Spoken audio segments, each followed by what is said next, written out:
Les habla Kirtop y estos son 100 hechos históricos incómodos que prefieren ocultar. La esvástica del bosque. A veces, una idea puede echar raíces literalmente en la tierra, en un bosque entre árboles que crecen durante décadas. En los años 90 en Alemania, se descubrieron por primera vez unas extrañas plantaciones de pinos. Así que en otoño, cuando las hojas de los árboles vecinos caían, las copas de estos pinos permanecían verdes y formaban una esvástica. Se encontraron plantaciones así al menos en 4 lugares. La más famosa está cerca de Uckermark, en el norte del país.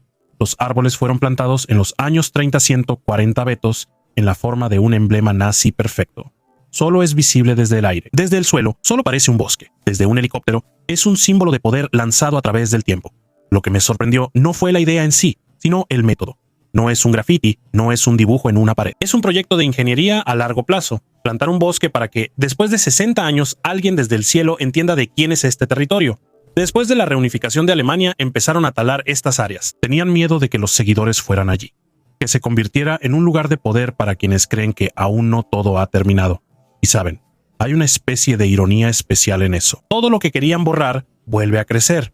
Literalmente, los nazis creaban símbolos no para sus contemporáneos, sino para sus descendientes, para que su culto siguiera vivo, incluso si no quedaba nada. Ni bandera, ni fronteras, solo el bosque. El terrible secreto de la muerte negra. El estudio de una momia del antiguo Egipto arrojó luz sobre la temprana propagación de la mortal peste bubónica en el norte de África. Los restos de 3.290 años de antigüedad, conservados en el Museo Egipcio de Turín, sorprendieron a los científicos. En los huesos e incluso en el contenido intestinal se encontraron rastros de la bacteria Yersinia pestis. Resultó que la enfermedad llegó a la región mucho antes de la epidemia de la peste negra, que azotó Europa en el siglo XIV. Hasta ahora, las menciones más antiguas de la peste provenían de Asia, el hallazgo de 5.000 años de antigüedad en Rusia y los materiales de Europa y Asia. Pero la momia de Turín confirmó por primera vez que el peligroso patógeno también se estableció en el antiguo Egipto. Los científicos recordaron que en el asentamiento de Amarna, donde trabajaban los constructores de la tumba de Tutankamón, se encontraron pulgas. Ellas son los principales portadores de la infección. Incluso existe una mención en el papiro de Ebers, que tiene más de 3.500 años, sobre un misterioso bubón lleno de pus. Esto sugiere que la peste pudo haberse propagado de las ratas del Nilo a los pasajeros de los barcos, quienes finalmente esparcieron la enfermedad por todo el Mediterráneo. De esta manera, la peste negra se convirtió solo en un capítulo destacado en la larga historia de la peste. Y ahora está claro que sus siniestras oleadas recorrieron el mundo mucho antes de lo que se pensaba, y que África desempeñó un papel mucho más importante en este proceso. Archivos extraterrestres del Vaticano.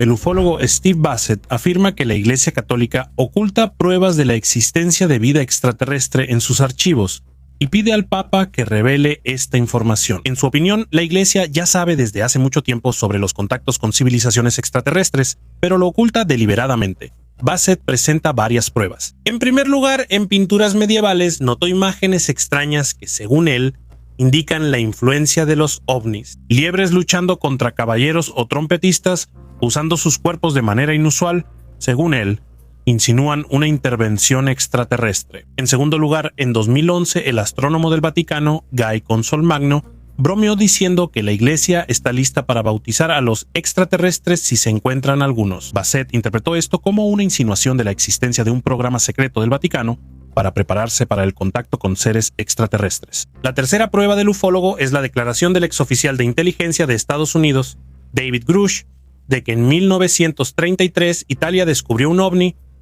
y el Papa Pío XII lo entregó a Estados Unidos. Bassett insta al público a exigir al Vaticano que muestre estos archivos al mundo. Artefactos en la tumba. Cuando vi este hallazgo por primera vez, tuve la sensación de que alguien había colocado los artefactos allí a propósito. Parecía tan inverosímil. Un entierro de la época de la Segunda Guerra Mundial, en Polonia, en el bosque de Tuchola.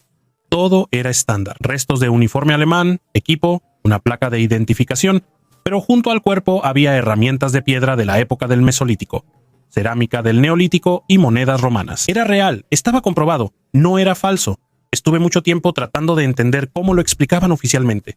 Solo había una versión. Decían que era una coincidencia. Resulta que, por casualidad, en ese lugar antes vivían tribus antiguas y el soldado murió justo ahí. Pero sí, claro, pura coincidencia. Igual que el hecho de que ese lugar, desde el inicio de la guerra, fue una zona de interés para la inteligencia arqueológica nazi. Tenían una obsesión con las civilizaciones antiguas. No era solo interés, era una verdadera manía. Ahnenerbe enviaba expediciones al Tíbet, a Irán, a África, pero también en Europa buscaban activamente pruebas de su teoría de que los arios no eran solo un pueblo, sino los herederos de un antiguo imperio mundial. Y aquí, en esta tumba, hay un miembro de las SS y objetos que tienen 2000 años. No puedo dejar de pensar, ¿y si esto no es una coincidencia? ¿Y si él realmente formaba parte de algún programa, de pruebas, de traslado de artefactos o incluso de protección? Los nazis le daban un significado ritual a los objetos del pasado. Ellos creían que los artefactos antiguos eran llaves, no para la historia, sino para el poder. Tal vez este soldado no murió por casualidad. Tal vez murió por lo que estaba protegiendo. Antiguas inscripciones de los faraones en el Nilo. Arqueólogos submarinos en el fondo de las turbias aguas del Nilo en Egipto investigaban formaciones rocosas cubiertas de algas. A primera vista, las piedras no parecían tener nada de especial. Sin embargo, al examinarlas más de cerca, los científicos encontraron varias inscripciones relacionadas con los antiguos faraones. Un equipo conjunto de arqueólogos egipcios y franceses decidió investigar las ruinas del embalse en Asuán. Bajo una capa de algas encontraron varias imágenes talladas con una antigüedad de al menos 2300 años. Las imágenes variaban desde dibujos de antiguos faraones egipcios hasta jeroglíficos. En la foto se pueden ver varias figuras talladas que están bien conservadas. Las formas están desdibujadas por el agua y son bastante difíciles de distinguir. Un conjunto de inscripciones parece una fila de cabezas de maniquíes sobre dos objetos que recuerdan lápidas. Estas antiguas inscripciones todavía se están estudiando. Los arqueólogos creen que estos hallazgos pueden ayudar a comprender mejor cómo gobernaban los antiguos reyes en aquellos tiempos lejanos. La maldición del ejército de terracota. El majestuoso ejército de terracota es uno de los descubrimientos arqueológicos más asombrosos del siglo XX. Durante mucho tiempo permaneció bajo tierra, oculto a los ojos de la humanidad. Este increíble descubrimiento fue hecho por accidente por unos campesinos en la década de 1970 en la ciudad de Xi'an, en el noroeste de China. Mientras cavaban un pozo, sus palas chocaron con fragmentos de cerámica antigua. Nadie podía imaginar que bajo sus pies había un ejército completo de 8000 guerreros de arcilla. Sin embargo, detrás de la belleza y grandeza de este milagro arqueológico, se esconde un oscuro secreto. Las leyendas dicen que miles de trabajadores que construyeron este ejército fueron enterrados vivos junto con las estatuas para mantener en secreto la ubicación de la tumba. Con el paso del tiempo, muchos de los que intentaron investigar este lugar o incluso simplemente tocar las estatuas se enfrentaron a desgracias y calamidades. Esto dio origen a los rumores sobre la maldición del ejército de terracota. Entre los habitantes locales existe la creencia de que los espíritus de los antiguos guerreros protegen a su emperador y no perdonan ningún contacto con sus estatuas. Todo esto hace que la historia del ejército de terracota sea aún más fascinante y misteriosa, recordándonos que a veces el pasado puede regresar para recordarnos su existencia. Y mientras millones de ojos observan las majestuosas estatuas de los guerreros, en algún lugar en lo profundo los guardianes secretos siguen vigilando el antiguo misterio. ¿Para qué necesitaban los vikingos el Ártico? Los vikingos realizaban asombrosas expediciones marítimas en busca del valioso marfil, llegando hasta las regiones más remotas del norte. Investigaciones sobre 31 artefactos de marfil encontrados en museos de Europa muestran que llegaban hasta Groenlandia y el Ártico, interactuando con los pueblos locales, como los Inuit y sus predecesores, los Tunit. Casi la mitad de estos artefactos hechos de colmillo de morsa provienen de animales que habitaban en las regiones entre el noroeste de Groenlandia y el Ártico canadiense. Esto indica un comercio amplio relacionado con la alta demanda de marfil en la Europa medieval. El arqueólogo Peter Jordan de la Universidad de Lund cree que estos hallazgos plantean preguntas sobre cómo las pequeñas comunidades de Groenlandia pudieron organizar expediciones de tal magnitud. Es probable que los navegantes de Groenlandia esperaran el deshielo para abrirse una estrecha ventana de 10 semanas para la caza y el comercio. Aunque hasta ahora no hay pruebas de contactos directos entre los vikingos y los pueblos indígenas de América del Norte, los científicos consideran que son posibles. Las investigaciones muestran que los vikingos no solo eran agricultores y colonos, sino también comerciantes visionarios y estrategas en la extracción de recursos. La alta demanda de marfil pudo haber provocado la explotación excesiva de los recursos, lo que finalmente llevó a que abandonaran Groenlandia en el siglo XIV. Magia y ocultismo. Honestamente, durante mucho tiempo pensé que todas esas conversaciones sobre magia en el Tercer Reich estaban exageradas. Otro mito más para darle teatralidad al mal, pero cuanto más te adentras en esto, más dudas quedan. Ellos realmente creían. Y no solo creían, sino que construyeron un estado en el que el ocultismo estaba integrado en el propio sistema. Himmler se consideraba a sí mismo el heredero directo de los antiguos magos. Él supervisó personalmente la creación de la Orden Negra, la élite interna de las SS, donde las runas, los rituales, la astrología e incluso los sacrificios no eran un juego, sino parte de la ideología. En el castillo de Wewelsburg se realizaban ceremonias.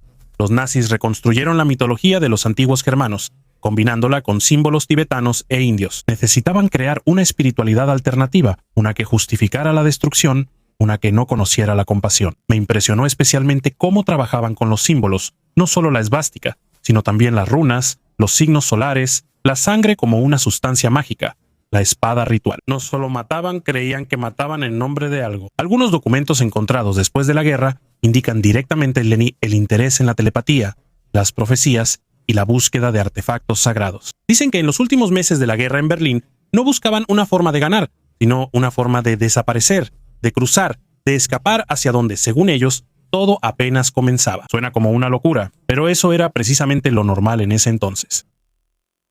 La Torre del Silencio zoroástrica en la colina de Malabar, un lugar sagrado para la comunidad parsi, está en peligro debido a la disminución de la población de buitres en esa zona. Estas aves juegan un papel clave en el ritual de Dagmenashini, la exposición de los cuerpos de los fallecidos para que puedan regresar a la naturaleza. Sin embargo, la disminución de la cantidad de carroñeros en Mumbai, que comenzó en 2015, ha puesto en peligro esta antigua tradición. La Torre del Silencio, o Dagma, que tiene más de 300 años de antigüedad, es una estructura circular que simboliza la eternidad en la fe zoroástrica. Está ubicada en un terreno boscoso de 22 hectáreas.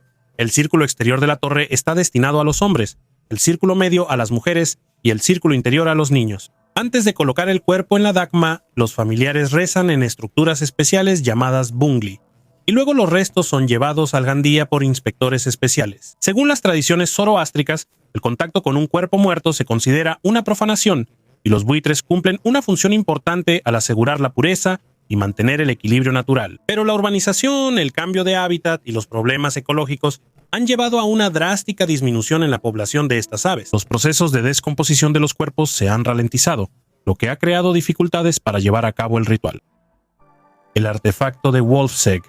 En 1885, un trabajador llamado Reilbeck descubrió un misterioso artefacto de aproximadamente 60 millones de años de antigüedad, conocido como el hierro de Wolfsegg. Lo encontró en un bloque de lignito en una fundición en Austria. Este objeto metálico, incrustado en el carbón, causó gran asombro entre el trabajador y sus colegas.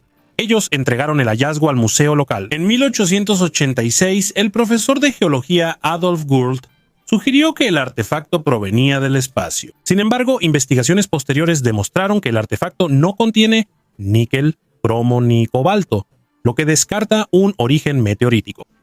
En 1973, un análisis realizado por el Dr. Hubert Matlianer mostró que el artefacto fue fabricado mediante el método de fundición a la cera perdida, lo que sugiere que fue creado artificialmente. El artefacto tiene una forma casi cúbica de 67 por 47 milímetros y un peso de 785 gramos fabricado en acero duro. Sus bordes eran afilados y rectos, lo que indica su origen mecanizado. Algunos expertos creen que era una linterna, un fragmento de una herramienta mucho más grande. Este hallazgo dio origen a la teoría de la existencia de una civilización avanzada en la Tierra hace millones de años. Y aunque muchos pensaban que había desaparecido, el artefacto todavía se conserva en el Museo Heimathaus, en Eviok-Labruk, pero ya no se exhibe al público. El oro del Reich. Uno de los barcos hundidos en el lago austriaco Toplitzsee ocultó su secreto durante décadas. La profundidad, el agua turbia, la corriente peligrosa, un escondite perfecto. Los rumores existían desde hace mucho tiempo.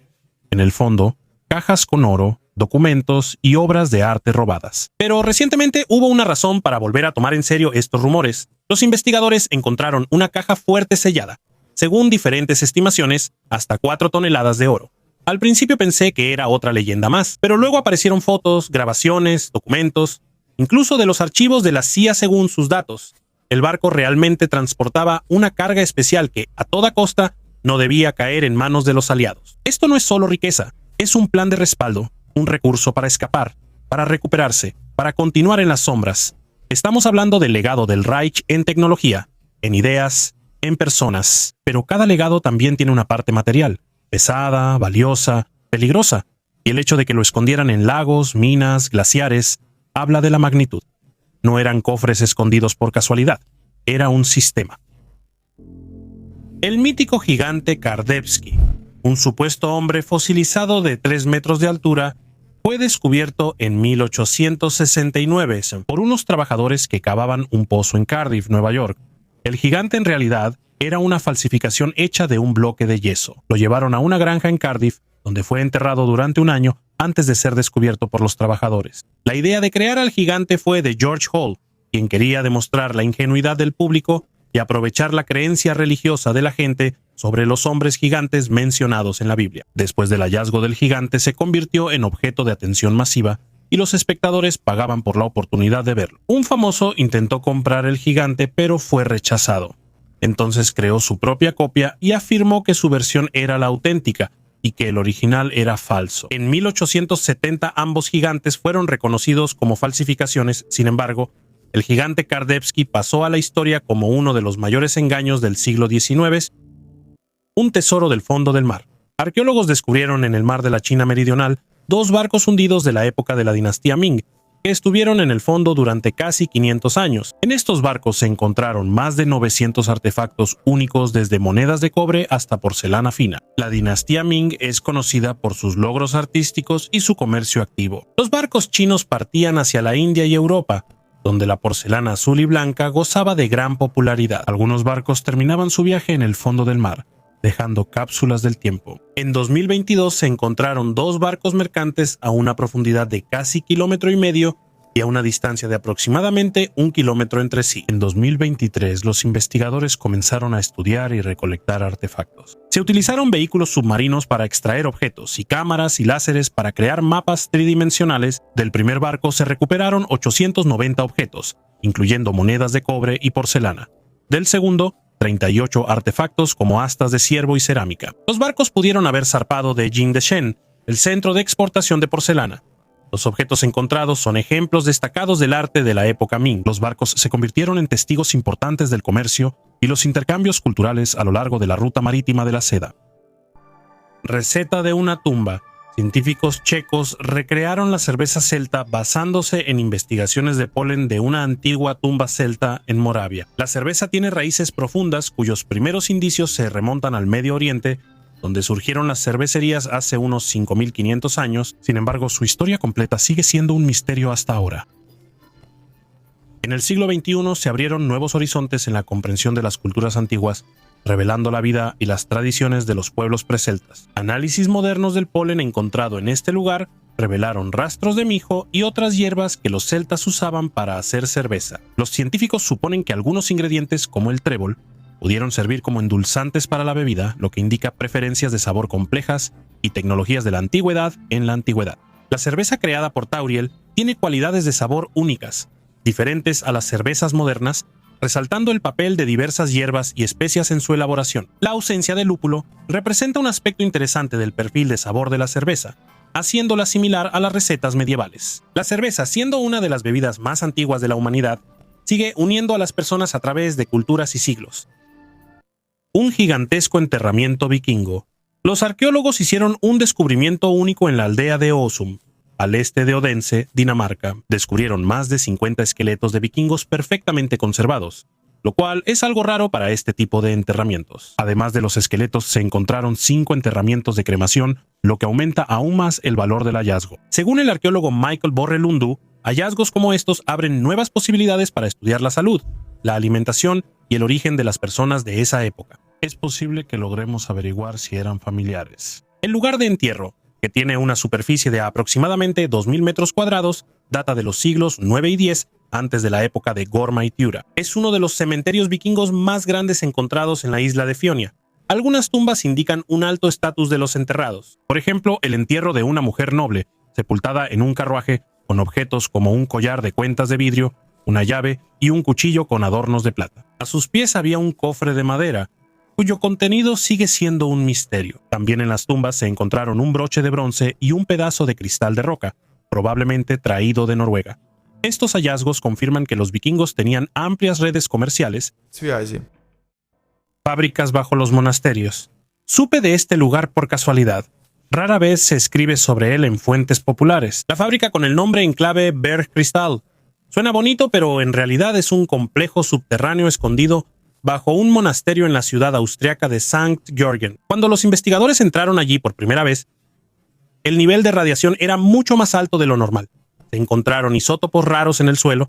Las paredes están cubiertas con una capa de plomo. Allí producían algo o intentaban ocultarlo. Oficialmente era una fábrica de ensamblaje de aviones a reacción Messerschmitt, pero el tamaño, la profundidad de los túneles y la seguridad indican otra cosa.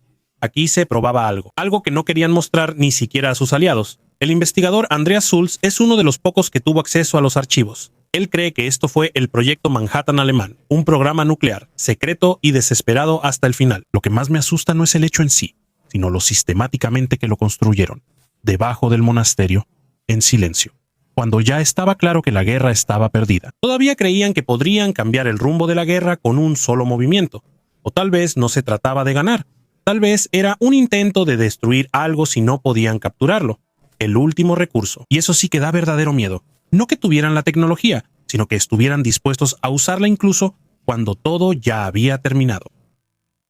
Nuestro mundo fue creado por una inteligencia artificial.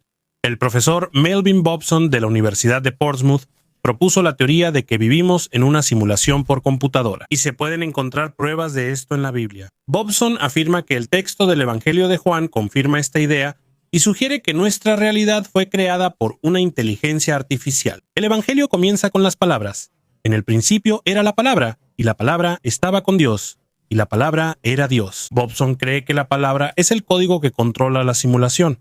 Según él, este código es la base de todo lo que existe. Dios, en este concepto, no es una entidad separada, sino parte de la simulación, posiblemente una inteligencia artificial avanzada. Otra cita del Evangelio a la que hace referencia Bobson dice así: todo por medio de él fue hecho, y sin él, nada de lo que ha sido hecho fue hecho. El científico cree que esto también confirma su hipótesis de que el mundo fue creado a través de la palabra. El código, el acto de la creación, puede considerarse como un proceso de programación, como resultado del cual se creó un universo simulado. La teoría de la simulación también puede explicar cómo Dios pudo crear el mundo en 6 días, como se describe en la Biblia. Si imaginamos nuestro mundo y a nosotros como producto de la inteligencia artificial, entonces el inicio de la simulación puede ocurrir muy rápidamente. De esta manera, Bobson considera que su teoría no contradice las creencias religiosas, sino que, al contrario, les da una explicación moderna. Los científicos también señalan las limitaciones físicas que existen en nuestra realidad como posibles señales de una simulación. Por ejemplo, las limitaciones en la velocidad de la luz y el sonido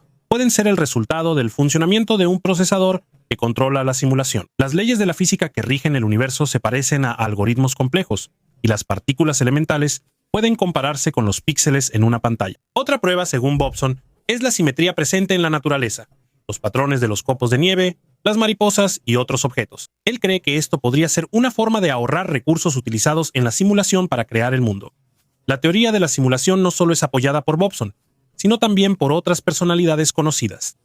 Por ejemplo, Elon Musk afirma que la probabilidad de que vivamos en la realidad base es extremadamente baja, casi de 1 en miles de millones. Él afirma que nuestra realidad, lo más probable, es una de muchas simulaciones creadas por una civilización más avanzada. De esta manera, la teoría de la simulación ofrece una nueva perspectiva sobre la naturaleza del universo y el lugar del ser humano en él.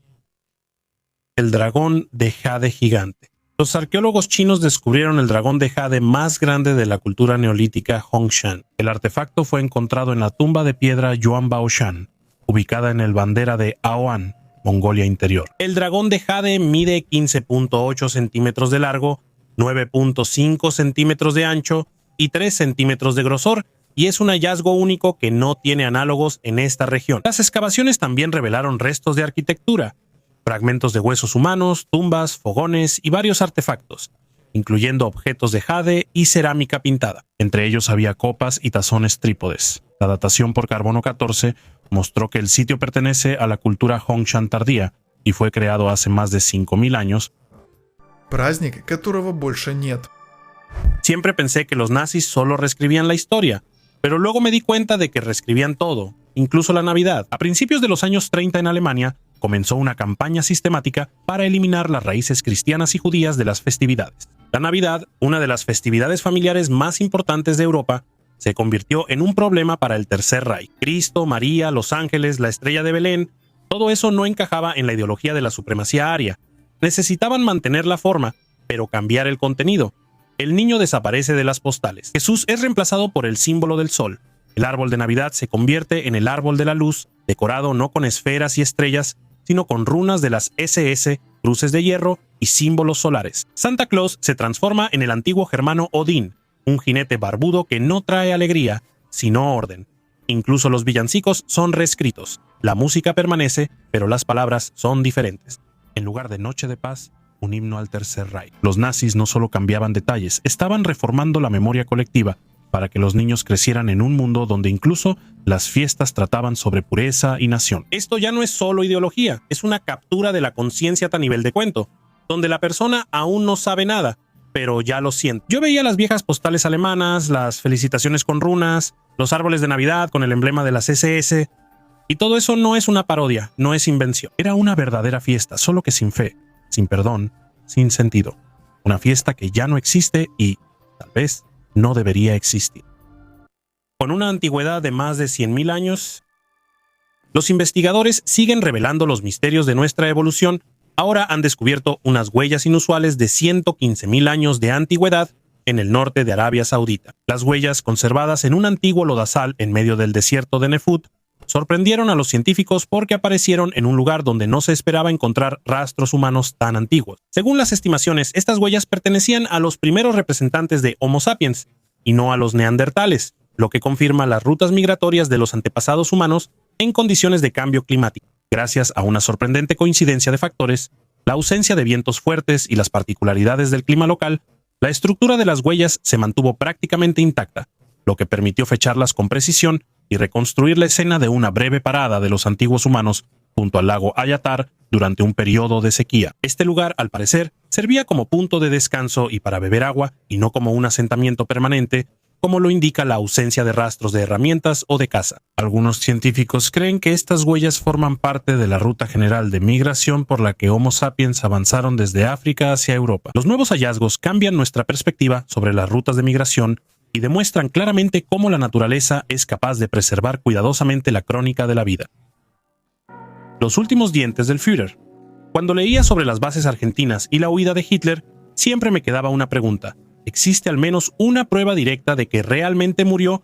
En 1945, en abril de 2024, el FSB publicó una foto que respondió a esta pregunta. En la imagen aparece una mandíbula, cuyos restos han sido reconocidos oficialmente como los restos de Hitler. Se guardan en una caja de cigarrillos, 9 dientes, todo es auténtico. El experto forense francés Philippe Charlier comparó esta mandíbula con radiografías de 1944. La coincidencia es absoluta. Además, en el metal de las prótesis se encontraron rastros de cianuro. Esto confirma la versión del suicidio. Veneno, cápsula, disparo, todo como en las fuentes oficiales. Es una sensación extraña. Durante tantos años buscamos conspiraciones, teorías, leyendas sobre una fuga. Pero todo resultó ser mucho más simple. No hubo túneles, dobles ni submarinos. Solo una mandíbula, un archivo polvoriento, décadas sin salir a la luz. Como si nadie quisiera que este tema tuviera un punto final definitivo. Quizá porque la realidad no es tan espectacular como el mito. El Titanic indio, el vapor mercante SS Tilagua, fue hundido el 20 de noviembre de 1942 por un submarino japonés en el Océano Índico, a 1.200 kilómetros de las Islas Seychelles. A bordo del barco había 958 personas, incluyendo 732 pasajeros. El transatlántico, que partió de Mumbai hacia Durban, fue alcanzado por 2 torpedos y se hundió a una profundidad de más de 4.500 metros. Debido a la falta de botes salvavidas, 280 personas murieron y las demás fueron rescatadas por barcos de la flota británica. El SS Tilava, apodado el Titanic Indio, transportaba una valiosa carga de 60 toneladas de plata destinada a la acuñación de monedas en la Unión Sudafricana. El valor de la plata se estima en $40 millones y el destino de esa carga permaneció desconocido durante casi 75 años. Como resultado de una misión en aguas profundas, el equipo Argentum logró recuperar con éxito casi 2.391 lingotes de plata que se encontraban almacenados en la bodega. El metal valioso fue encontrado en el compartimiento de opio del barco. Sin embargo, la propiedad de la carga fue disputada y el caso llegó hasta la Corte Suprema del Reino Unido. En 2023, el tribunal dictaminó que la plata, valorada en $43 millones, pertenece a Sudáfrica. Hasta ahora, 2 pasajeros de ese barco siguen con vida, Elvin Jani y Tej Prakash Mangat. Cada año se reúnen en un encuentro en honor a los sobrevivientes. Cámara funeraria oculta. Durante la limpieza de una tumba egipcia de 3.900 años de antigüedad, los arqueólogos descubrieron una cámara funeraria oculta. Los trabajos se realizaban en la antigua tumba de Jefai Yapi en Asiut. Según un comunicado del Ministerio de Turismo y Antigüedades de Egipto, un grupo de arqueólogos egipcios y alemanes encontró la cámara oculta cuando descendían por un pozo a una profundidad de aproximadamente 15 metros. Dentro de una pequeña cámara rectangular, los arqueólogos encontraron 2 sarcófagos de madera ricamente decorados, uno dentro del otro. Pertenecen a una mujer llamada Edi, la única hija de Jefai Yapi, un importante nomarca de la provincia de Asiut que vivió alrededor del año 1900 a.C. Durante el reinado del faraón Senusert I, las fotografías muestran un sarcófago colorido y bien conservado. Sin embargo, la cámara fue saqueada en la antigüedad. La momia fue dañada y los vasos canopos fueron destruidos. A pesar de esto, los arqueólogos encontraron algunas partes de los restos de Edi, la tapa del sarcófago y figuras talladas. Según el análisis preliminar, Edi murió joven, probablemente antes de los 40 años, y sufría de un defecto congénito en el pie. La tumba de Jefai Yapi, tallada en la roca, se considera la mayor tumba privada del Reino Medio. Desapareció hace 100 años. En el Everest encontraron los restos de un alpinista desaparecido en 1924. Se trata de Andrew Sandy Irving, quien junto con George Mallory intentó conquistar la cima. La familia de Irving no supo sobre su destino durante mucho tiempo, y el hallazgo les trajo alivio. El equipo que filmaba un documental para National Geographic se topó con una bota durante el deshielo en el glaciar. Los expertos supusieron que pertenecía a Irving. Los familiares ya habían perdido la esperanza de que se encontraran rastros de él. Para ellos, el tío Sandy siempre fue el héroe de la familia, de quien hablaban con admiración. Irving tenía solo 22 años y, según se cree, llevaba consigo una cámara con un rollo sin revelar, que podría contener fotos de la cima. Ahora la familia de Irving ha entregado una muestra de ADN para confirmar la identidad de los restos encontrados. En el calcetín hallado dentro del zapato había una etiqueta con su nombre, A.C. Irving. A Irving y a Mallory los vieron con vida por última vez el 8 de junio de 1924. El cuerpo de Mallory fue encontrado hasta 1999. 5 esqueletos que no deberían estar ahí. En la primavera de 2024, arqueólogos en Polonia hicieron un hallazgo extraño. Bajo los escombros de una de las construcciones en el complejo de la Guarida del Lobo, la antigua residencia de la cúpula nazi, se encontraron restos humanos. 5 esqueletos, 3 adultos, un adolescente y un bebé, todos sin pies ni manos. Sin identificaciones, sin ropa, sin explicaciones. Esta parte del complejo pertenecía a Hermann Göring. Justo aquí él realizaba reuniones privadas. Aquí no había personas ajenas, y mucho menos podía haber entierros. La zona estaba fuertemente vigilada. Solo unos pocos tenían acceso a estos lugares. Hasta ahora, no se ha identificado quiénes eran estas personas. No se encontraron ni dentaduras postizas, ni documentos, ni placas militares. Solo esqueletos, extrañamente dispuestos, como si alguien hubiera preparado la escena a propósito. La versión de una ejecución, pero entonces, ¿quién era el bebé? ¿La versión de un ritual? Los arqueólogos no lo descartan. En los últimos días del Reich ocurría algo irracional, casi religioso. El mismo Hitler estaba convencido del papel sagrado de esta guerra. Él creía que la lucha del Tercer Reich no era solo política, sino el renacimiento de un antiguo orden. ¿Por qué precisamente estos cuerpos terminaron en el centro de la guarida? ¿Por qué no los sacaron, no los enterraron, sino que simplemente los dejaron bajo el suelo? ¿Y por qué, al retirarse, los nazis gastaron sus fuerzas no en salvarse, sino en destruir los búnkeres, volando todo por los aires, como si no temieran al ejército soviético que avanzaba, sino a los futuros arqueólogos? Tal vez el asunto no era estos cuerpos, sino lo que se ocultaba cerca, algo que no debía quedar después de ellos, algo que guardaban como un secreto.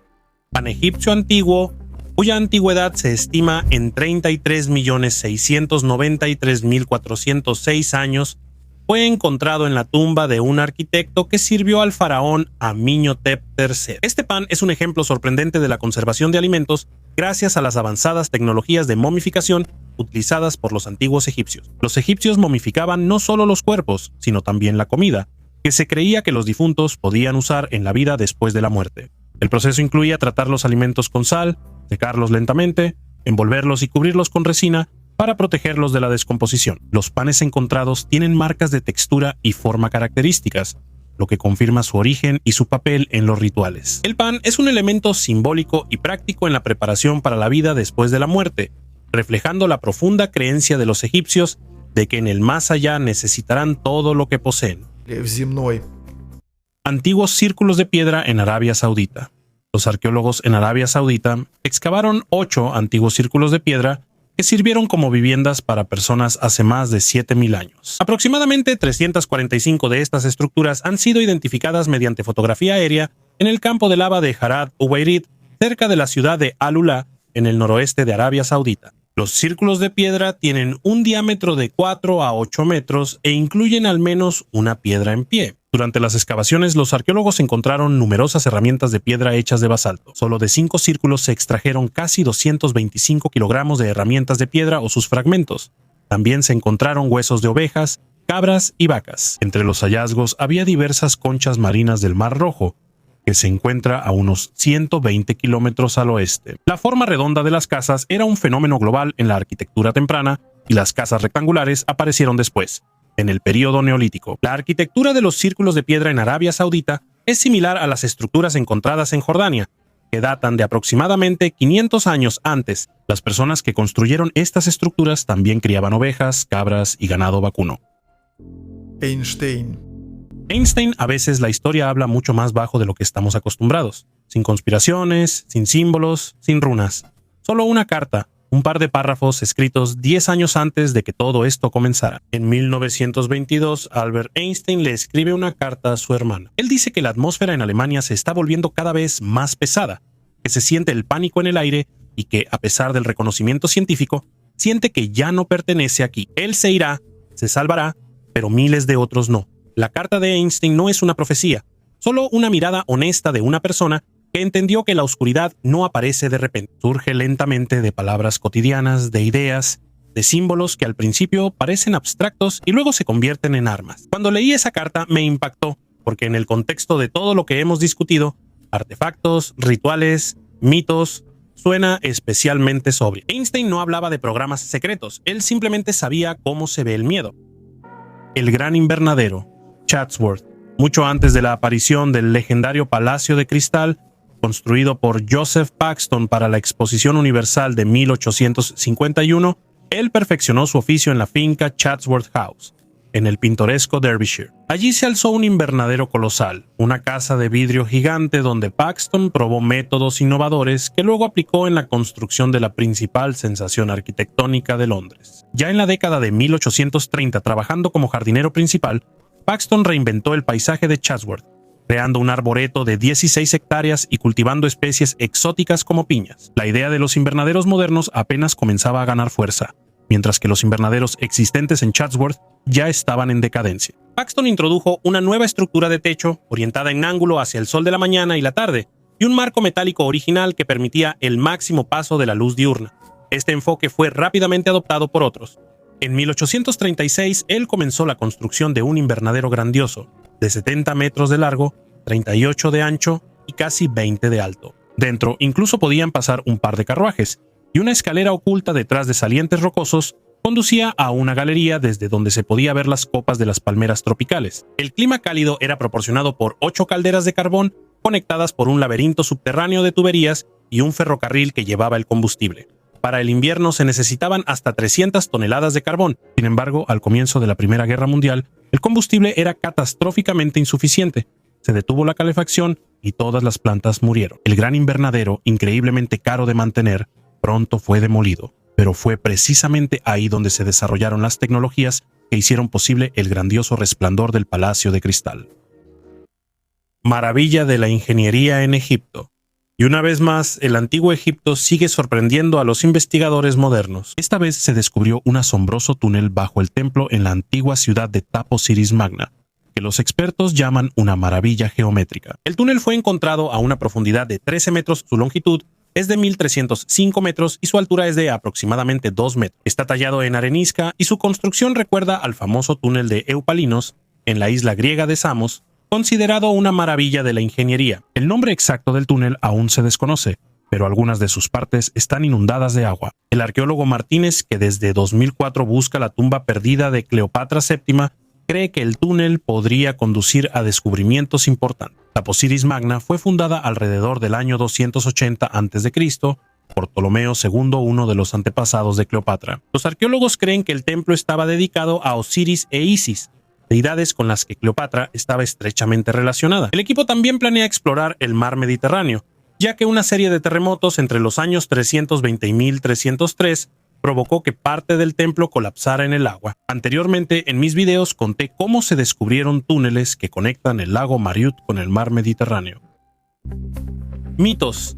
Si los nazis fueron realmente ingeniosos en algo, fue en la manera en que reescribían los mitos. Prácticamente cualquier cultura antigua en la que se pudiera encontrar un eco de poder, ritual o sacrificio, se convertía en otra fuente aria, y no importaba cuán fundamentado estuviera históricamente. Lo principal era que sonara impresionante. Con los vikingos todo era sencillo. Los tomaron como ejemplo de la esencia masculina pura: runas, espadas, imágenes de heroísmo sombrío. Precisamente por esta lógica, Himmler intentó convertir a las SS no en un ejército, sino en cultos religiosos, propiedades con simbología, rituales, incluso con lugares de poder.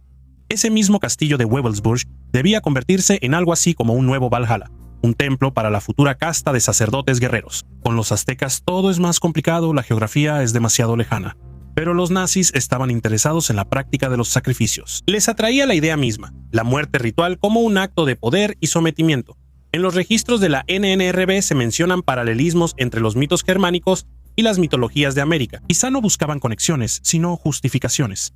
Necesitaban demostrar que la humanidad, la vida humana, es un recurso, que el sacrificio puede ser sagrado y controlado.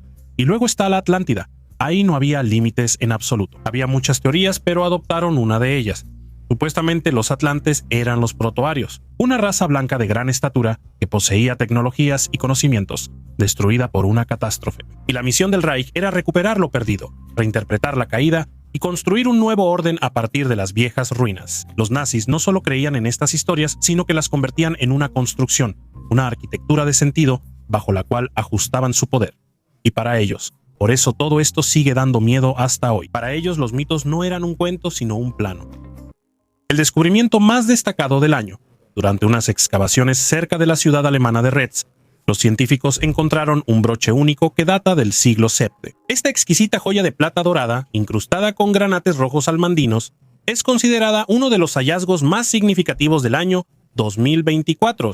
Según el arqueólogo Detlef Fayersen, el broche pudo haber pertenecido a miembros de la élite, ya que este tipo de objetos suelen encontrarse en complejos funerarios ricos. La lujosa técnica de esmalte cloisonné, utilizada para fijar las piedras preciosas, formó complejos patrones geométricos que recuerdan a serpientes entrelazadas. La finísima capa de oro en la base realza la profundidad del color de los granates, y la forma ovalada del broche le da una elegancia especial. Se supone que la joya pertenece al periodo de la gran migración de los pueblos en los siglos III al VI, cuando las extensas migraciones cambiaron radicalmente el mapa político y cultural.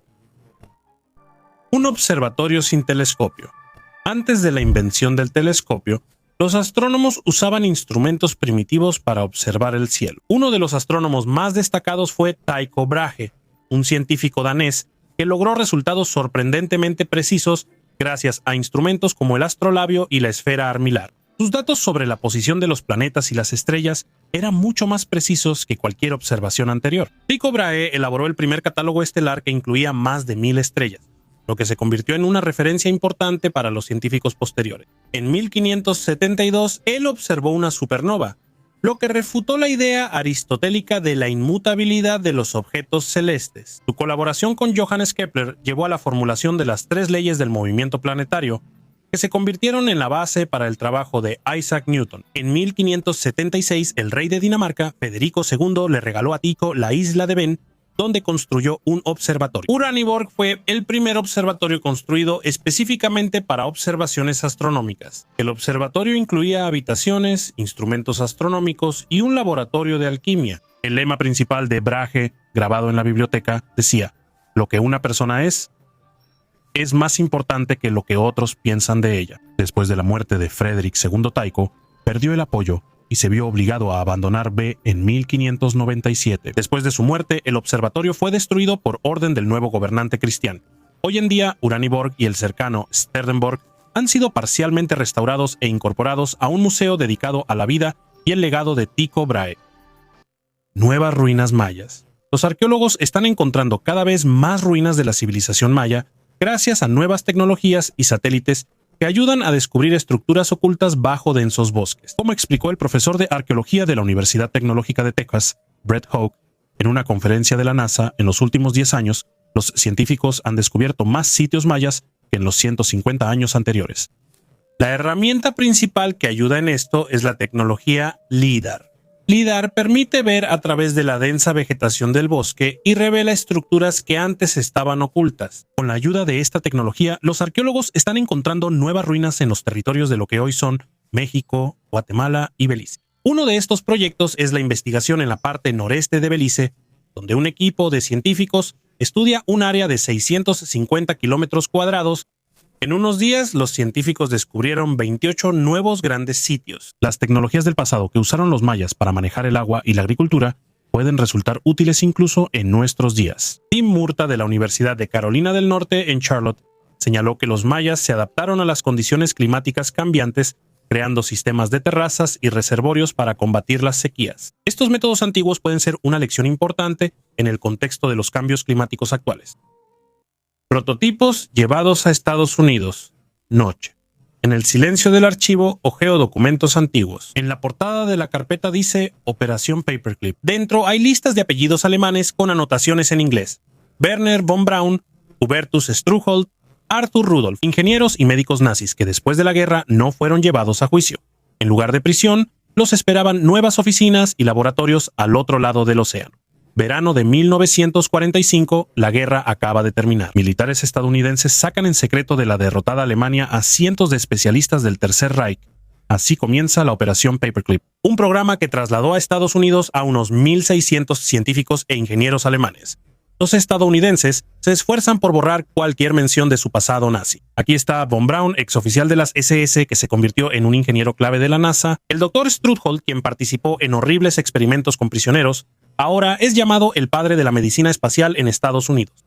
El ingeniero Rudolph, creador del cohete Mu-2, quien utilizó el mano de obra esclava de prisioneros de campos de concentración, ahora diseña los cohetes Saturno para Estados Unidos. Y esto es solo la punta del iceberg. Junto con ellos, en Estados Unidos también se establecieron ingenieros aeronáuticos alemanes, químicos y decenas de otros ex-nazis. Los estadounidenses no solo se llevaron a las personas, sino también los desarrollos tecnológicos capturados, toneladas de planos secretos, piezas de cohetes y prototipos de nueva tecnología experimental.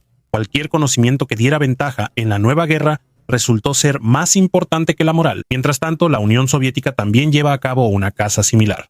En el otoño de 1946 se realiza la Operación Oso Aviakim. En una sola noche, más de 2.000 ingenieros alemanes y sus familias fueron enviados por la fuerza al interior de la URSS. Allí, en instalaciones cerradas, los antiguos enemigos trabajan codo a codo con los ingenieros soviéticos. Las convicciones pasadas no le importan a nadie. Lo único que importa son las habilidades adquiridas al servicio de Hitler. Unos años después, los cohetes creados con la participación de estos especialistas alemanes pondrán en órbita un satélite soviético y enviarán al primer ser humano al espacio. Muchos de los mayores avances de la Guerra Fría, desde misiles balísticos y aviones a reacción hasta el vuelo del hombre a la luna, surgieron de este oscuro legado del Tercer Reich. El genio nazi derrotado estuvo presente de manera invisible en los logros de las nuevas superpotencias.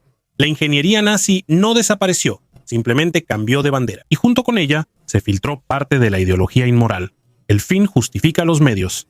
La ciencia sirve al poder, incluso si detrás de ella hay crímenes. En palabras, el mundo condenó al nazismo en Nuremberg, pero en la práctica los vencedores aprovecharon gustosamente los frutos de su trabajo. Este es el lado oscuro de la victoria, del que prefirieron guardar silencio. A veces me pregunto, ¿realmente ganamos? ¿O simplemente tomamos lo que ellos crearon y lo incorporamos a nuestro propio mundo? Si las tecnologías, los métodos e incluso las personas del Tercer Reich se convirtieron en parte de nuestro futuro, ¿significa eso que realmente reescribimos ese futuro? ¿O simplemente continuamos bajo otra bandera? Ella existió. Hasta hace poco los científicos creían que el grandioso proyecto de construcción de la capital de Asiria, Dur-Sharrukin, en Yorzabad, quedó detenido a medio terminar después de la muerte del rey Sargón II. Sin embargo, nuevas investigaciones geofísicas demuestran lo contrario. La ciudad fue terminada y funcionó activamente. Los arqueólogos utilizaron el método de magnetometría, con el cual lograron descubrir los restos de una impresionante villa de 127 habitaciones, probables jardines reales y puertas de agua, así como otras grandes construcciones. Todos estos hallazgos indican que más allá del palacio principal, Arsabad era un centro próspero. Concebida por el propio Sargón II en el año 713 a.C. como la fortaleza de Sargón, la ciudad no cayó en el olvido tras su muerte. Los nuevos datos contradicen la antigua creencia de que era un proyecto inconcluso y revelan la vida oculta de la antigua capital. Los trabajos se reanudaron en 2017 después de la liberación del territorio del Grupo Estado Islámico. Bajo la dirección de la misión arqueológica francesa, los especialistas utilizaron un magnetómetro de alta precisión que permite visualizar las estructuras subterráneas sin excavaciones costosas. Resultó que Arsabad, a pesar de las dudas de antaño, sirvió como una capital en toda regla de Asiria, y ahora los descubrimientos modernos revelan aún más la magnitud y la riqueza del antiguo imperio. El doble de pesada que una ballena, la vaca prehistórica vivió hace aproximadamente 40 millones de años en el agua. Paleontólogos alemanes del Museo Estatal de Historia Natural en Stuttgart descubrieron sus restos en el sur de Perú, donde en tiempos prehistóricos había un océano. Se encontraron 13 vértebras, cada una con un peso de unos 100 kilos, 4 costillas de 1,5 metros y un fémur gigante. El lugar de la excavación era una bahía poco profunda que dividía en dos la parte ecuatorial del continente. Los científicos determinaron que los restos pertenecen a una criatura que vivió hace unos 40 millones de años. El peso de la criatura era de aproximadamente 340 toneladas. Esto lo convierte en el animal más pesado que jamás haya existido en la Tierra. Incluso los gigantescos brontosaurios eran más ligeros. Al estudiar el hallazgo, los científicos concluyeron que estas enormes criaturas nadaban lentamente, se sumergían a poca profundidad y se alimentaban de lo que encontraban en el fondo: algas, moluscos y pequeños animales.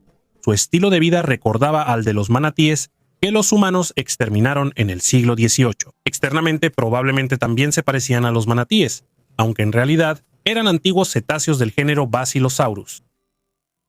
Artefactos de bronce en Turquía. En las ruinas del antiguo castillo de Ayanets, ubicado en el territorio de la actual Turquía, los arqueólogos descubrieron escudos y un casco de bronce que tienen alrededor de 2.700 años. Estos artefactos, encontrados bajo una capa de escombros de 20 metros, fueron creados en la época del reino de Urartu y probablemente se usaban con fines ceremoniales para honrar al dios Yaldi, protector en la guerra. El castillo de Ayanets fue construido como fortaleza y residencia real durante el reinado del rey Rusa II en el siglo VII a.C. Sin embargo, solo permaneció en pie durante 20 o 25 años antes de ser destruido por un terremoto. Recientemente se encontraron escudos y un casco de bronce en la sala ceremonial del castillo. Las decoraciones en el casco y los complejos patrones en los escudos confirman que se usaban en rituales religiosos. Anteriormente, en este lugar se encontraron otros objetos de bronce, muchos de los cuales estaban dedicados a Yaldi, el dios principal de los urartianos, quien, según se creía, los protegía durante los combates. A pesar de algunos daños menores, los artefactos se han conservado bien y la restauración ayudará a recuperarlos por completo. El castillo de Ayanets sigue siendo una de las fuentes más ricas de artefactos de bronce de la época de los urartianos en Turquía, y cada hallazgo proporciona más información sobre la cultura de este antiguo reino. La Tierra Hueca es la última puerta. Si me lo hubieran contado hace 10 años, simplemente me habría reído. Vikingos, la Antártida, el mundo subterráneo, los nazis, que se fueron al interior del planeta, todo eso sonaba como una fantasía loca. Pero cuanto más me sumerjo en los documentos, diarios, informes desclasificados, más entiendo que esto no son solo tonterías. Era parte de una construcción ideológica. Según una de las teorías, los nazis creían en la existencia de la Tierra Hueca, un espacio dentro del planeta donde se conservaba una civilización antigua, un paraíso, Agartha, el mundo interior. Las interpretaciones varían, pero la esencia es la misma. Supuestamente es un lugar de poder, que escapó a la destrucción y al tiempo. En los archivos realmente hay menciones de expediciones a la Antártida, aviones que desaparecieron sin dejar rastro, relatos de pilotos sobre un resplandor misterioso que no venía del cielo, sino de debajo de sus pies. Parte de estas ideas posiblemente surgieron en la Ahnenerbe, y parte apareció después, entre quienes huían para salvarse. No importa quién fue su autor, lo importante es cómo estos mitos encajaban en la visión del mundo, no como un cuento, sino como un refugio. La imagen de un automóvil en un antiguo templo. El templo Sigaramadú, también conocido como Puradalim Jagaraga, está ubicado en el norte de Bali, a 11 kilómetros al este de la ciudad de Singaraja. El templo se encuentra en la aldea de Jagaraga, conocida por el trágico evento de 1849, cuando durante la colonización holandesa ocurrió aquí un suicidio ritual masivo de los habitantes locales. Originalmente, el templo fue construido en el siglo XII durante el reinado del rey Raj Sri Aji Jagaraga, pero más tarde fue destruido durante la invasión holandesa. La restauración del templo comenzó en 1865 y su aspecto actual se ha conservado principalmente desde esa época. El complejo del templo incluye dos templos, Pura Dalim, dedicado a Shiva, y Pura Pratsapat, dedicado a Durga, lo que refleja sus roles mitológicos como esposos en el hinduismo. Las paredes del templo están decoradas con tallados que representan hojas, flores, nagas, criaturas con forma de serpiente y figuras humanas. Puradalim Sigaramadhu está relacionado con rituales de muerte y destrucción, ya que está dedicado a Shiva. En el patio central se encuentran las puertas talladas Paduraksa, decoradas con la cabeza de la criatura mítica Boma, así como pabellones para la preparación de ofrendas y la realización de rituales. Este templo es único porque en sus paredes se pueden ver escenas del mundo occidental, como un avión cayendo al mar, un barco atacado por un monstruo marino y un automóvil antiguo. Estas imágenes aparecieron porque Singaraja, en los siglos XIX y XX, era el principal puerto marítimo de Bali, a través del cual se producía el contacto con la civilización europea. Cosmos. Cuanto más investigaba los proyectos nazis tardíos, más a menudo tenía la sensación de que en algún momento dejaron de actuar dentro de esta realidad, como si ellos mismos no creyeran en la victoria en la Tierra y empezaran a buscar una salida a otra dimensión, en el sentido literal. Los proyectos relacionados con la aviación cada vez más parecían intentos de alejarse de la física convencional.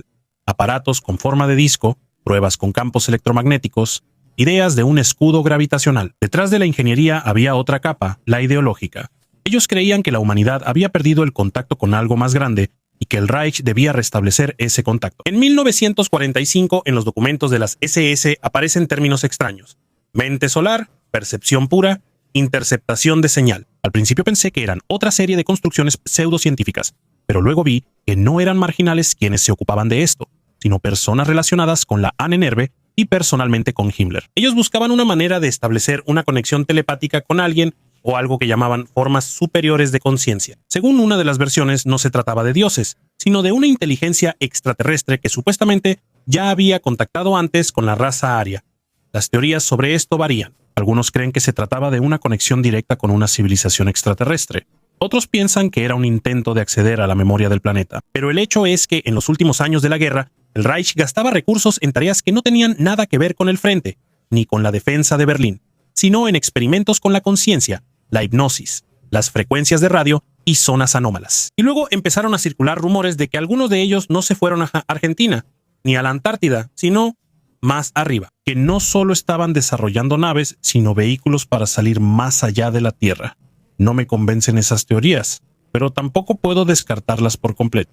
Porque si hubieras visto cuánta gente después de la guerra buscaba no solo a los oficiales fugitivos, sino también bases en lugares donde no podían estar, tú también te habrías preguntado si de verdad no planeaban quedarse.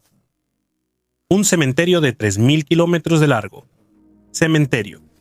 De 1840 a 1860, cientos de miles de colonos se dirigieron al oeste americano por la llamada Ruta de Oregón. La ruta tiene una distancia de aproximadamente 3.200 kilómetros desde las orillas del Missouri hasta el valle de Willamette. Ellos atravesaban interminables praderas, estepas áridas y temibles pasos montañosos, pasando en el camino a menudo más de medio año. El viaje estaba lleno de desafíos. La escasez de alimentos, la sed, las enfermedades y el clima impredecible acababan con muchos antes de que pudieran alcanzar su destino. Históricamente, esta región, llamada Territorio de Oregón, pertenecía a Gran Bretaña. Sin embargo, Estados Unidos, después de adquirir Luisiana y lograr una migración exitosa hacia las nuevas tierras, reclamó sus derechos sobre ella. Las primeras expediciones de Lewis y Clark y del comerciante de pieles John Astor abrieron el camino, pero fue hasta 1836 cuando los primeros carromatos con familias de colonos partieron por la ruta occidental. Para 1843, cerca de 1,000 migrantes ya habían formado la famosa caravana de la Gran Migración, demostrando que era posible superar un camino tan peligroso. Sin embargo, el camino fácilmente se convertía en una verdadera pesadilla. Los ríos rápidos volteaban las carretas, el cólera y el tifus abdominal se llevaban vidas sin piedad, y el manejo imprudente de las armas llevaba a tragedias. Según las estadísticas, en cada milla del sendero quedaron hasta 10 tumbas y ahora se dice que la Ruta de Oregón es el cementerio más largo del mundo. Muchos monumentos a lo largo de ella son anónimos, ya que a menudo tenían que enterrar a la gente a toda prisa, a veces apisonando la tierra con las ruedas de los carromatos para que los carroñeros no encontraran los restos. Así, las leyendas y mitos sobre la conquista del lejano oeste se entrelazaron estrechamente con la historia de dramáticos destinos humanos. El pueblo más enigmático de Europa. Los arqueólogos descubrieron un altar de la época romana en un monasterio en el monte Ariaundi, en el norte de España. Está dedicado a la enigmática deidad Laraje. El hallazgo, fechado en el primer siglo de nuestra era, es importante para el estudio de las prácticas religiosas de los vascones, uno de los pueblos más enigmáticos de Europa. Este altar es uno de los 4 templos conocidos. El altar de Laraje, pero es el único encontrado durante excavaciones. El artefacto fue hallado en el fondo de un pozo, en el monasterio de Dunestebe. En el altar hay una inscripción: Valeria Vítela, cumpliendo su voto a Laraje, libre y merecido. El monte Ariaundi, habitado desde la época romana, se encuentra en el valle del río Gulina, cerca de Pamplona. Su posición estratégica hizo de este lugar un sitio importante a lo largo de toda la historia, como lo confirman los restos de infraestructura romana y el posterior monasterio dedicado a San Esteban. Se sabe poco sobre Laraje, y solo otros 3 altares dan testimonio de la adoración a esta deidad. El nuevo hallazgo amplía la distribución geográfica conocida del culto a Laraje. Argentina. Cuando leí por primera vez sobre Odessa me pareció que era solo una conspiración para una película. Una organización creada específicamente para sacar nazis de Europa. Pero luego vi documentos, mapas, entrevistas, fotografías que no se explican por sí solas, pero dicen más que los informes oficiales. Después de la guerra, decenas, cientos de miembros de las SS desaparecieron. No solo se escondieron, se esfumaron, y casi todas las pistas llevaban a un solo lugar: Sudamérica, especialmente Argentina, un país donde los dictadores simpatizaban abiertamente con Hitler, y en las montañas se escondían aquellos que no querían ser encontrados. En 2017, en los Andes argentinos, se encontró un escondite: armas de la época del Tercer Reich, medallas, mapas con inscripciones en alemán, todo cuidadosamente oculto. ¿Cómo se esconden no piezas de museo, sino cosas que podrían hacer falta? Más tarde salieron a la luz archivos de la CIA, se registraron conversaciones donde se mencionan bases alemanas, un asentamiento oculto e incluso a Hitler. No soy partidario de las teorías de conspiración, pero cuando demasiados hallazgos casuales se convierten en una cadena, eso ya no es una coincidencia, es una ruta. Algunos realmente se iban, otros continuaban con la causa, no en el frente, sino en las sombras. Lo que da más miedo no es que pudieran sobrevivir, sino que pudieran vivir mucho tiempo y transmitir no órdenes, sino ideas. Sacrificio personal. Durante las excavaciones en Huacacao Viejo, en el norte de Perú, los arqueólogos se toparon con una práctica sorprendente. Los adolescentes eran sacrificados junto con sus parientes de alto rango. El análisis genético de los restos, que tienen más de 1500 años, mostró que el joven y la muchacha eran hijo y sobrina de la representante moche, la señora de Cao. Además, el padre de la niña resultó ser uno de los hermanos de la noble, quien también fue enterrado en la misma tumba. A diferencia de los sacrificios rituales públicos, característicos de los moche, aquí las víctimas fueron estranguladas en el marco de un rito privado en honor a la mujer noble. Los científicos suponen que este tipo de ritual podría no haber contribuido a fortalecer el poder o los lazos familiares. Sin embargo, los motivos exactos siguen siendo un misterio. Los artefactos encontrados junto a los cuerpos indican el alto estatus de la difunta, y el estrangulamiento pudo haber sido considerado una forma honorable de enviar a su acompañante al más allá. Para los mochicas, cuyos templos y tumbas a menudo contienen evidencia de sacrificios, este es un caso raro de sacrificios entre parientes. Un instrumento musical único fue descubierto por arqueólogos de Leópolis, cerca de Viniki, junto con hallazgos valiosos que datan de la época del Neolítico. Resultó que en este lugar vivía gente hace unos 5500 años. Las excavaciones se realizaron en un antiguo asentamiento fortificado en la colina Lesovkam, cerca de la ciudad de Viniki. Aquí vivían representantes de la cultura de la cerámica de embudo. Para estudiar el asentamiento, los científicos realizaron excavaciones en un área total de 140 metros cuadrados. Descubrieron una zona de extracción de arcilla, donde se obtenía arcilla para fabricar utensilios y construir casas. Normalmente, estas canteras de arcilla se ubicaban en las afueras de los asentamientos, pero aquí la fosa fue encontrada en el centro, lo que cambia la idea tradicional sobre la planificación. La fosa también se utilizaba como basurero, donde los arqueólogos encontraron muchos fragmentos de utensilios, huesos de animales y herramientas. Otro hallazgo interesante es un dispositivo de arcilla en forma de huevo con 2 bolitas de arcilla en su interior. El huevo era considerado un símbolo de vida en todas las culturas y podía usarse para rituales, ahuyentar malos espíritus o entretener a los niños. De hecho, es un prototipo de instrumento musical que producía sonidos de una tonalidad específica.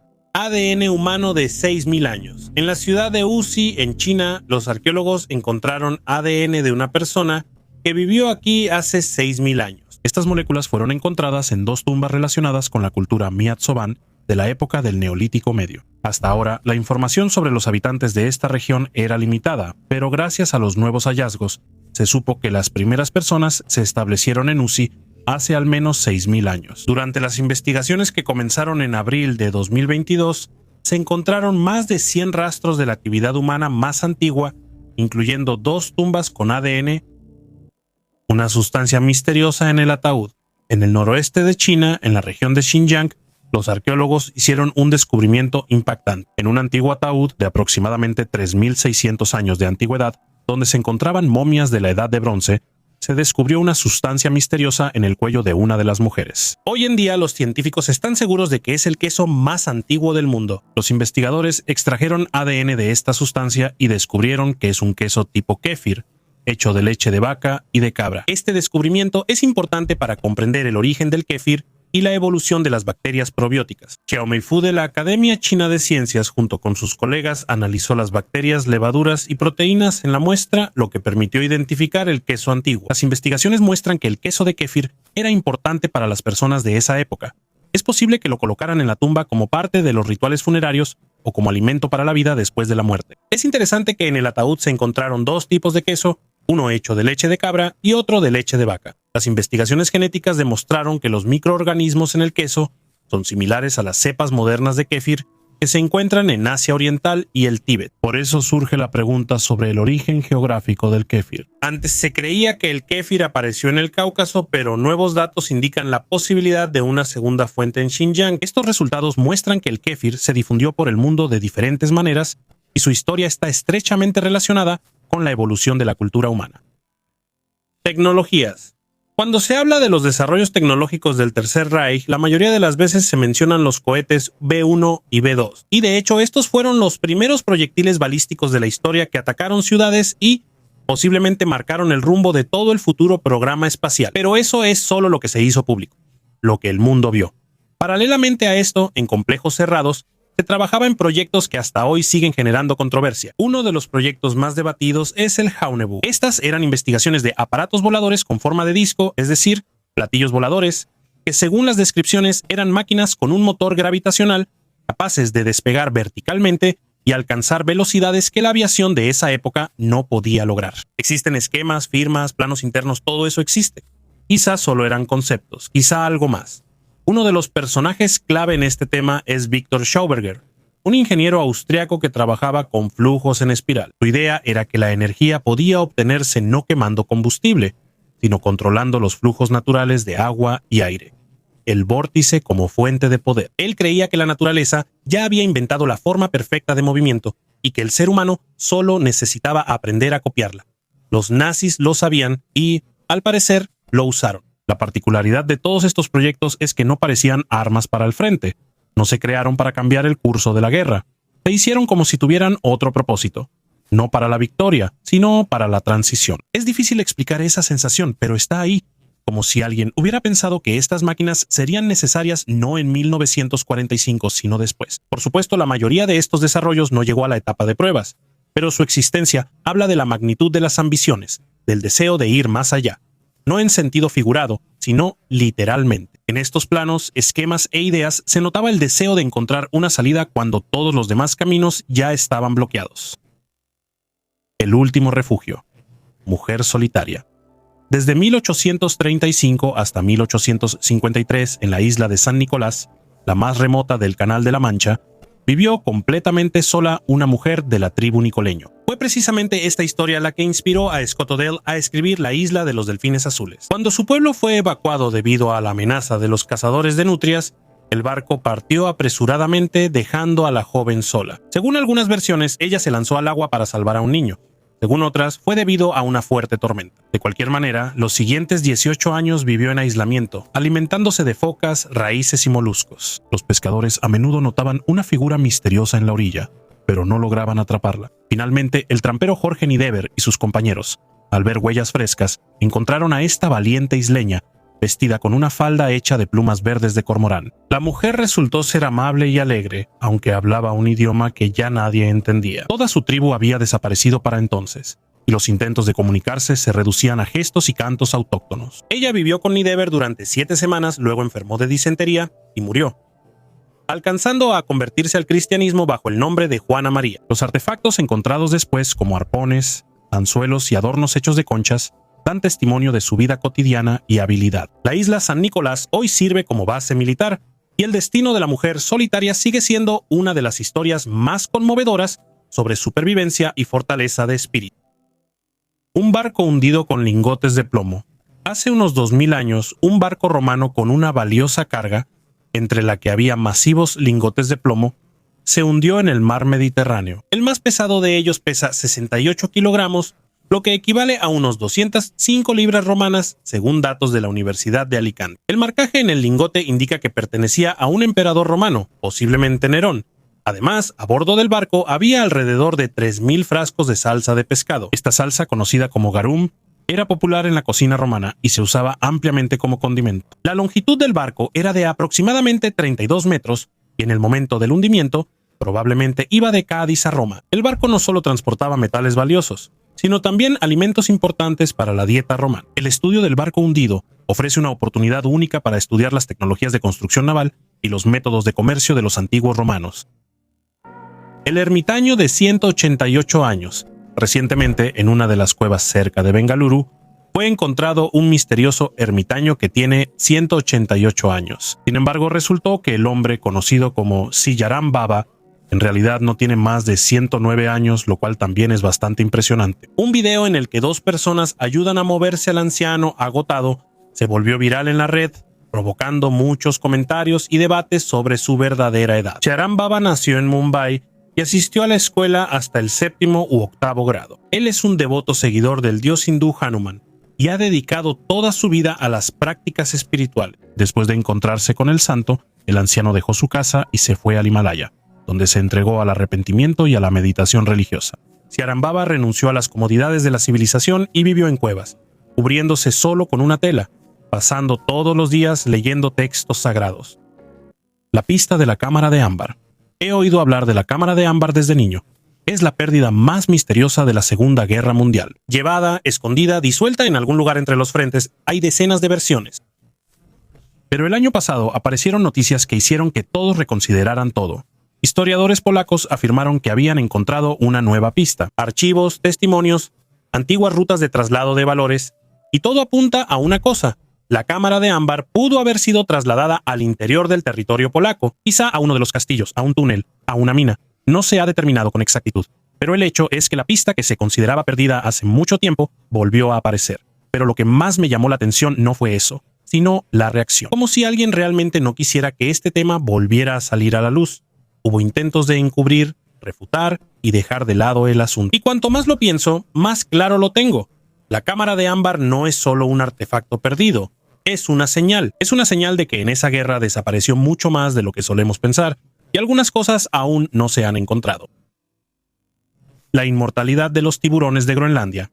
En el caso de los tiburones de Groenlandia, conocidos por su longevidad, hubo un giro inesperado que podría dar la clave para resolver el misterio de la longevidad, no solo de estos peces, sino también de los humanos. Estos tiburones, que habitan en las frías aguas del Atlántico y los mares árticos, pueden vivir hasta 500 años. Uno de los tiburones más antiguos, que nació aproximadamente en 1624, es más viejo que Pedro el Grande. Científicos de la Universidad de Copenhague determinaron su edad utilizando la datación por carbón. A pesar de que los tiburones de Groenlandia se encuentran rara vez debido a su costumbre de vivir a varios cientos de metros de profundidad, los científicos los estudian activamente para entender cuál es el secreto de su longevidad. Las primeras investigaciones mostraron que el metabolismo lento juega un papel clave. La teoría del ritmo de vida sugiere que la duración de la vida depende directamente de la velocidad de los procesos metabólicos en el organismo. Sin embargo, los datos más recientes señalan la importancia de los hábitats. Los tiburones de Groenlandia viven en aguas frías, donde la temperatura puede bajar hasta 1.8 grados. Vivir en esas condiciones ralentiza todas las reacciones químicas y biológicas en su cuerpo,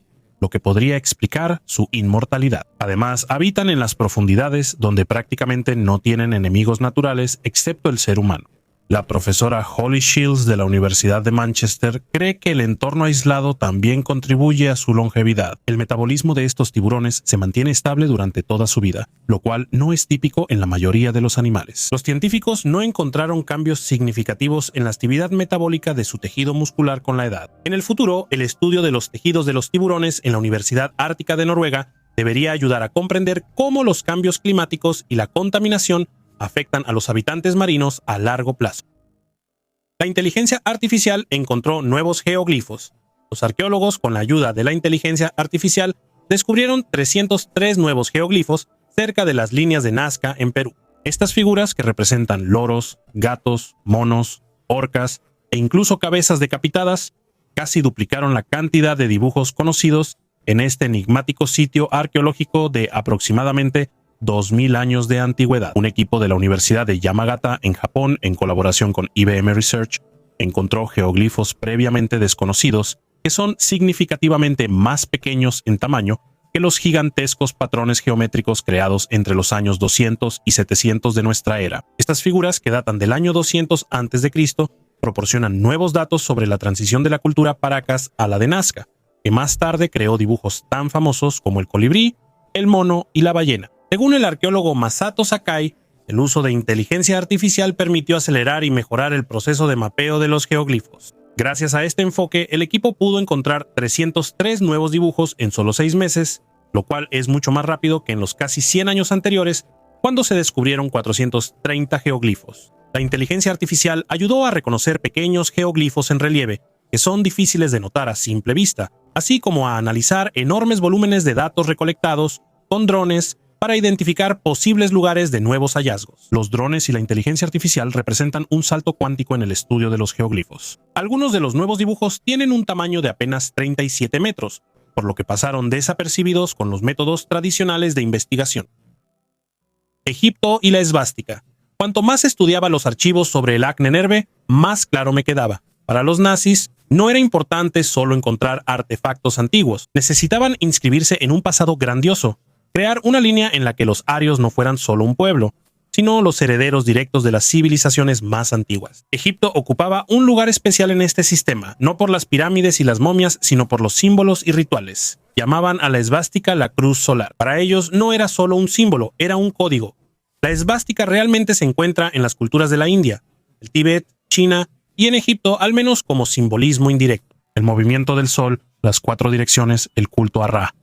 Encontraban en esto una confirmación de sus ideas, a veces forzada, a veces bastante convincente. Antes de la guerra, algunos investigadores relacionados con Ahnenerbe habrían estado en Egipto de manera no oficial. Les interesaban los libros antiguos, los rituales funerarios, las ideas sobre la vida después de la muerte, y cómo los egipcios relacionaban el poder, la magia y el orden. Los nazis lo veían como un sistema, no como una religión, sino como un mecanismo de control, como si los antiguos supieran algo que fue olvidado, y ellos vinieron para restaurarlo. Vi fotografías de esas expediciones, personas con uniformes de las SS de pie junto a templos, bajo relieves de piedra decorados con runas. No era solo una imitación, era un intento de crear su propia religión, una nueva que no dependiera de símbolos que inspiran poder. Cuando Hitler hablaba de regresar al pasado, no se refería a Prusia, él miraba más allá, a milenios atrás, a civilizaciones que desaparecieron pero dejaron huella, y quería que esa huella los llevara a ellos. El descubrimiento reescribió la historia del alcohol. El proceso de destilación del alcohol tiene raíces mucho más profundas de lo que se pensaba antes. Nuevas excavaciones en la tumba de Liu He, el 9º emperador de la dinastía Han Occidental, demostraron que hace 2000 años en China ya sabían obtener destilado. Los científicos encontraron un recipiente de bronce llamado olla celestial, que servía como parte clave de los dispositivos para destilar vino. Antes de esto, los textos históricos indicaban la aparición de tecnologías similares solo en la época de la dinastía Yuan, es decir, 1000 años después. Liu He, a pesar de su corto reinado, dejó un legado impresionante. Además del propio destilador, en su tumba se encontró la pintura más antigua de Confucio, así como miles de piezas de armadura, de hierro, cobre y cuero lacado. Todo esto es testimonio del alto nivel de artesanía de la época de la dinastía Han Occidental. El experimento con la réplica del recipiente de bronce demostró una eficiencia de destilación superior al 70%, manteniendo el sabor y el aroma de la bebida. Inicialmente se pensaba que este recipiente podía haberse utilizado para esencias de perfumes o medicina, pero ahora está claro. Su principal propósito era la producción de alcohol. Los resultados de la investigación ayudan a comprender más profundamente la evolución de la elaboración de cerveza y los productos alcohólicos. Complementan los registros históricos y revelan el potencial de los primeros inventores chinos. Скульптура Атланта.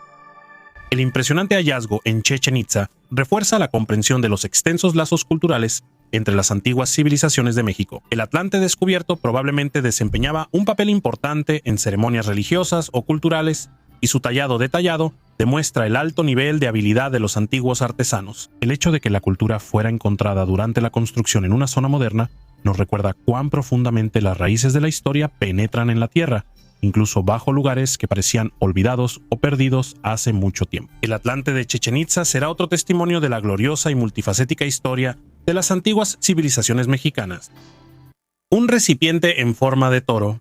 En Salnitsa, Bulgaria, los arqueólogos descubrieron artefactos rituales de más de 6.000 años de antigüedad. Las excavaciones se llevaron a cabo en el asentamiento prehistórico de Salnitsa, ubicado cerca de Provadia. Este lugar fue un importante centro de producción de sal, un recurso valioso en esa época. Los primeros habitantes extraían salmuera de manantiales salinos, evaporándola en vasijas de cerámica colocadas en fosas. Con el tiempo desarrollaron hornos especiales que les permitían procesar hasta 30 kilogramos de sal a la vez, lo que aumentó significativamente la escala de la producción. Sin embargo, una serie de terremotos debilitó la economía y la defensa del asentamiento, lo que llevó a su decadencia. El reciente descubrimiento de un pozo ritual con ofrendas sacrificiales ha dado una nueva perspectiva sobre la espiritualidad y las prácticas espirituales de los habitantes. Entre los artefactos había un recipiente zoomorfo en forma de toro, que simbolizaba la fuerza y la fertilidad, así como un recipiente de cerámica con patrones geométricos y figurillas en miniatura. Se encontraron restos de antiguas viviendas de la casa Ebro-Kiski, lo que complementa el contexto histórico de Salnitsa. Los experimentos. No voy a centrarme en los detalles a propósito, están disponibles públicamente y son peores que cualquier película de terror. Pero para entender con quién estamos tratando, al menos hay que echar un vistazo ahí, detrás de las puertas de los laboratorios del campo. Dr. Sigmund Rascher, uno de los que trabajaba oficialmente para las SS y realizaba experimentos en personas, en una cámara de presión, literalmente. A los prisioneros los colocaban en una cápsula hermética para simular condiciones a una altitud de 20.000 metros sin oxígeno, sin protección. Observaban cuánto tiempo sobrevivía la persona, cómo latía el corazón y cuándo se detenía. Los que no morían en la cámara de presión eran sometidos a congelación. Los sumergían en agua helada, monitoreaban la temperatura corporal y seguían la reacción del cerebro. Luego intentaban revivirlos. A veces lo lograban, a veces no. Todo se documentaba. Y no era crueldad por crueldad, era cálculo. Les interesaba el límite. ¿Dónde termina el cuerpo? ¿Dónde comienza el espíritu? ¿Cómo usar el dolor como herramienta? Existe la versión de que los nazis buscaban una manera de reescribir los límites de la mente humana, crear un soldado capaz de soportar condiciones extremas, o, por el contrario, convertir a una persona en algo diferente, controlado, reprogramado. Y también estaba el proyecto Die Glocke, la campana, un dispositivo envuelto en secretos, rumores y suposiciones. Lo crearon en las profundidades de Silesia. Supuestamente, en su interior, había un líquido pesado con el nombre en clave Kerum 525. El propósito aún no se ha determinado. Algunos dicen que era antigravedad, otros experimentos con el tiempo. Pero lo principal es que trabajaron en esto en serio, bajo tierra, en secreto, hasta el final. Y cuanto más leo sobre esto, más surge la misma pregunta. ¿De verdad creían que podrían ir más allá del ser humano? ¿O solo intentaban desesperadamente escapar de lo que llevaban dentro? La mítica mina de oro. En 1929, Australia tuvo a su propio Indiana Jones, Louis Harold Bell Lasseter. Él aseguraba que 3 décadas atrás había descubierto un enorme filón de oro en el corazón del continente. Casi no había pruebas, pero los rumores sobre un Klondike perdido entusiasmaron a buscadores de oro e historiadores. En 1930, Lasseter logró organizar una expedición, y una vez más se adentró en el interior del país. Lo acompañaban un piloto, 2 buscadores de oro, guías aborígenes e incluso un representante del gobernador. Sin embargo, Lasseter se comportaba de manera sombría. Se contradecía en sus relatos y señalaba el camino de mala gana. Al llegar al monte Marjorie, declaró que estaban perdidos. Sus compañeros lo consideraron un impostor y se marcharon. Lasseter se quedó solo con un cazador, pero pronto él también lo abandonó. Al final, Harold continuó el camino solo. Un año después lo encontraron muerto en una cueva. Según su diario, murió de agotamiento, habiendo pasado los últimos meses entre los aborígenes intentando sobrevivir. Mientras tanto, la leyenda del arrecife no se apagó. Numerosos buscadores recorrieron la cordillera McDonnell con la esperanza de encontrar oro. La prensa hablaba del misterioso sueco Olaf Johansson, quien supuestamente también conocía el camino al tesoro. Más tarde aparecieron libros y películas. El director Luke Walker, en el proyecto Coastal Lasseter, encontró cartas de Harold que mencionaban a ese mismo Olaf y hacían referencia al arrecife perdido. Las investigaciones modernas no confirmaron grandes yacimientos en la zona señalada, aunque el geólogo Bill DeCarly se topó con una veta de cuarzo que recordaba la descripción de Lasseter. Él creía que Harold solo estaba repitiendo historias de otras personas. Sin embargo, el misterio del tesoro sigue fascinando a los románticos y buscadores de oro. Mesa ritual en Taba-Tepe. En Azerbaiyán, un equipo de arqueólogos italianos y azerbaiyanos descubrió una mesa ritual de 3.500 años de antigüedad en el antiguo asentamiento de Taba-Tepe. Este lugar se encuentra cerca de las fronteras de Armenia, Georgia y Azerbaiyán. Durante las excavaciones se encontró una construcción alargada de forma redondeada. La estructura incluye una zona de cocina y una mesa ritual.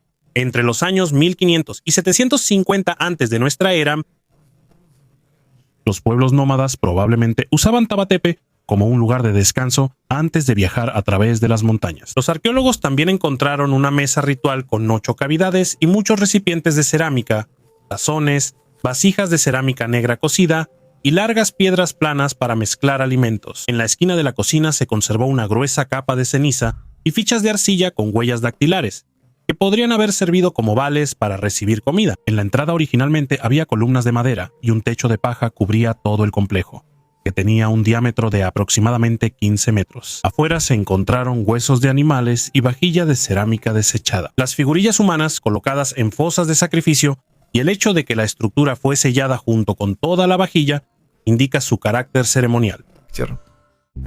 Предательство, которое стоило жизни. La historia de Anna Frank siempre fue para mí un símbolo de la inocencia destruida, pero recientemente supe detalles que hicieron esta historia aún más aterradora. Todo este tiempo se pensó que Anna y su familia fueron delatados por casualidad. Alguien de los vecinos, una denuncia, una coincidencia de circunstancias. Pero las investigaciones más recientes dicen otra cosa. En 2022, un grupo de historiadores llegó a la conclusión de que, lo más probable, el escondite de Anna Frank fue delatado por el notario judío Arnold Vandenberg, un hombre que intentó salvar a su propia familia entregando a los nazis las direcciones de otros escondites. Cuando me enteré de esto, lo primero que sentí fue conmoción. Pero luego entendí, esto no es solo una tragedia de una familia en particular, es un reflejo de toda esa realidad que creó el Reich, una realidad donde el miedo es más fuerte que la memoria, donde sobrevivir se convierte en traición, donde incluso aquellos que deberían haber estado juntos terminan en lados opuestos. Anna Frank murió en el campo de Bergen-Belsen en febrero de 1992. Solo unas semanas antes del final de la guerra, su diario la sobrevivió y se convirtió en uno de los documentos más sinceros de esa época, porque Anna escribía sobre cosas sencillas, sueños, resentimientos, esperanzas, sobre una vida que le fue arrebatada por aquellos que intentaron construir un mundo sin compasión. Por cierto, yo estuve en ese campo personalmente el año pasado. Casi no queda nada de él, solo los cimientos de los barracones donde vivían los prisioneros. Todo lo demás ha desaparecido. Después de la liberación del campo, las tropas inglesas lo quemaron hasta los cimientos. No quedaron edificios, ni barracones, ni fotografías. Solo un espacio vacío. Quizá esto se hizo intencionalmente para borrar el horror de la faz de la tierra, o para que nadie pudiera entenderlo por completo. Y solo los pinos alrededor, altos y sombríos, lo recuerdan. Fueron plantados en aquel entonces cuando todo esto sucedía. No intento construir una versión única. Todo lo que hemos discutido no es una teoría, sino huellas, fragmentos, lo que quedó en la superficie, aunque debió haber desaparecido. Los nazis no buscaban solo un arma. Querían un poder que pareciera una continuación de algo antiguo casi eterno. Lo que crearon iba más allá de la guerra. En símbolos, artefactos, tecnologías. Intentaban reescribir la propia realidad. No sé qué de todo eso era un juego, qué era convicción y qué era miedo. Pero sé una cosa. Todo esto no se puede simplemente olvidar, porque hay demasiadas cosas en esto que se parecen a lo que está volviendo, solo con otros nombres. Gracias por vernos. Hasta luego a todos.